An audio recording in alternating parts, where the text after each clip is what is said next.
So we did mention that there's another date connected to this, the December 15th. This is a majority of the league, but it's not the entire league. So when you look at players that sign a contract for their own team for more than 20% of what their previous contract was worth, then we're looking at players that are not trade eligible until January 15th. So for these players, they still have another month to go before these teams can make a deal. And it's going to give them less time to maneuver because you're looking at about a month or less between January 15th and the trade deadline as opposed to 2 months with players that are December 15th. And Colin, I brought up a couple examples here of players that fit this criteria. I'm willing to bet they don't get traded, but I mean, you never know in this NBA. These two players are PJ Washington and Coby White, both restricted free agents this summer, and they re-upped with their teams for 3 years for both players. PJ was for a higher value of 46.5 over those 3 years, where Coby White was 3 years for $33 million. And Coby White, especially, that contract is looking pretty solid right now. They took a kind of a gamble because if you look at Coby White's performance over the past few years, you see some flashes, you see some scoring ability, but nothing really sustainable. He comes into this season, he really just starts to kind of grow into his zone with Lonzo Ball out for the season again, with Levine and DeRozan and trade rumors. It really kind of gives the Bulls a little bit more confidence to know that they're going to make good on this contract if Coby White continues to play like this.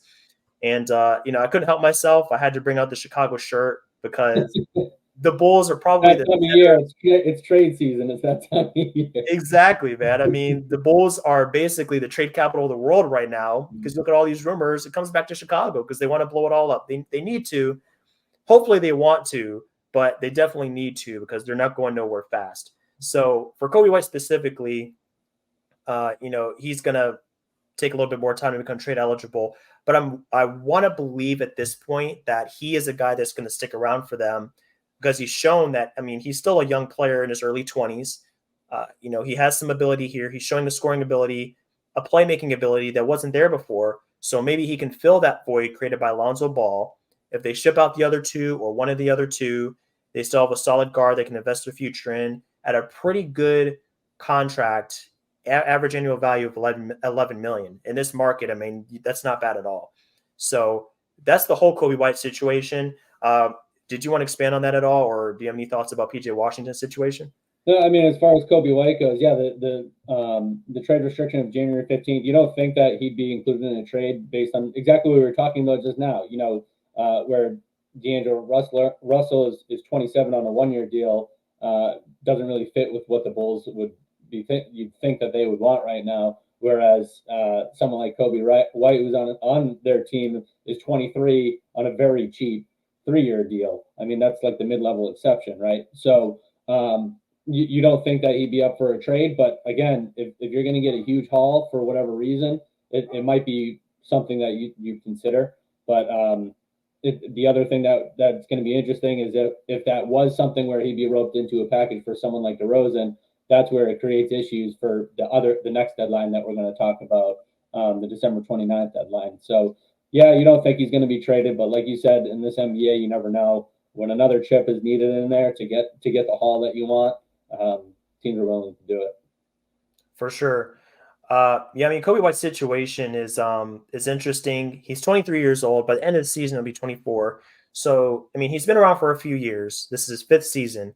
Does have some experience. For the Bulls, it could go either way. I mean, it's not like he's a franchise cornerstone where he's unmovable. But at the same time, if you're looking to start over, you at least want some pieces to be able to carry over into the next era, next regime. So you're not starting from zero. And Coby could really help them do that. I just wanted to point out his last 5 games because they've been really impressive for him, especially a scoring standpoint. On the second against the Pelicans, 31 points. He shot 10 for 17. You look at the eighth against the Spurs, 24 points, 9 of 15 from the field. The Bucks, that was an overtime game. He played 45 minutes, by the way, and he dropped 33 points on 12 of 20 from the field. His most recent game against the defending champion, Denver Nuggets, that was a 27-point game, 8 of 15 from the field. So you look at what Coby White is starting to do. It looks like with every game he's gaining confidence. He's really starting to shoot the ball at a high level. All of these games except one over this 5-game sample have been 50 to 60% shooting. And this is a crazy stat. I didn't know this until recently, but I believe he is, I want to say, fourth in the league right now in terms of made threes through this point of the season. So top 5, Colin, in the league, 3-pointers made. Yeah. So, I mean, he's really taken a step up, and he's showing the Bulls like, hey, I mean, I'm worth 11 million. I'm worth more than 11 million. Oh, If absolutely. this was next summer, I mean, we're talking about way different numbers. Right. Right. Huge Yeah, increase. yeah, they certainly have him on a deal, and it's for 3 years, right? So they have him in a great spot.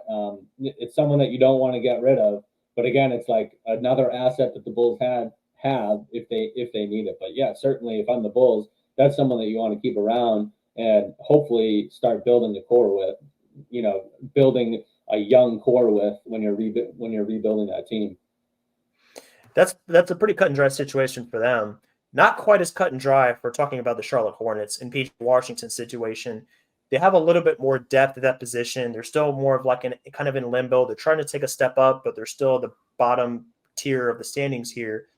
For PJ Washington, looking at average annual value of about 15 and a half over 3 years, definitely making more money. He proved a little bit more before he came up for restricted free agency than Coby White did, which is why he gained a little bit more money in that deal. But I mean, we're still talking about a guy that's in his early 20s, playing the 4, has some scoring ability. He's dropped some 30 balls, some 35s. He has that in his bag. But for the Hornets, it's okay. You have Miles Bridges. I'm guessing they don't bring him back. I've heard that this 1-year deal, it's going to be a one and done for his 7.9, and they're not going to bring him back for another deal. So you do have PJ, you do have Gordon Hayward, you do have Cody Martin. I'm thinking that they still want to invest in him for the long term. I mean, still a pretty good deal at that 15. We're talking about a little bit more than the mid-level exception for 3 seasons. And it's also a declining contract. That's something I'd actually forgot about until I looked it up. You go from 16 to 15 to 14 in year 3, even better value with how the cap is going to increase over the next couple of years. So definitely a good contract for PJ for the Hornets. I think we've talked about this a little bit on the podcast before about his deal back when it was originally signed, but definitely a good gamble for the Hornets here, I think. And even though, yeah, the Hornets are still kind of in limbo here, they're trying to take the next step. You got to feel pretty good about a future with PJ Washington on your team, filling that 4 position, sometimes the 5 position. He's pretty versatile as well, so that's a positive. Yeah, I think in this type of NBA, he's a really good player to have that can do those different types of things for that team at a reasonable salary.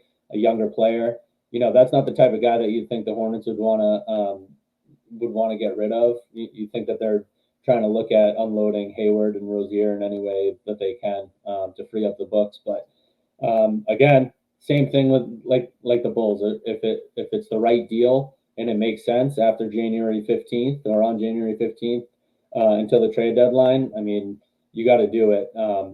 They're not performing again this year. LaMelo is hurt. He's been hurt for a while now. They got to make some bigger changes. And if he's one of the bigger assets that you have to bring back, whether it's draft picks or some other key piece to build around Williams and LaMelo, then you got to do it.